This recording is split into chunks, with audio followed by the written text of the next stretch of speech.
Tātad klase, notiek stunda. Jānis sēž, pēdējā rindā, protams, tālu nē. Es esmu skolotāja un ir latviešu valodas stunda, krievu valodas stunda. Krievu valodas stunda un pārbauda, vai bērni zina vārdus. Piemēram, uz burta P. Jūs zinat vārdu kādu? Jānis, protams, ceļ roku, bet viņam jau nevar rupeklis numur 1. Prasa kādam citam, tur puķīte, ļoti labi ilzīt. Tālāk uz burta D. Zinat kādu vārdu? Skaidrs. Jānis jau noteikti zina, nevar viņam prasīt. Tur dadzīts ļoti labi. Tagad učeni domā. Skolotāji, jā.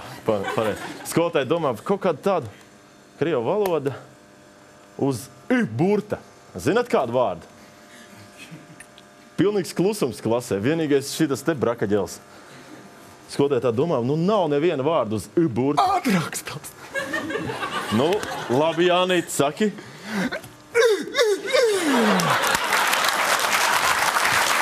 Un trešo kādu.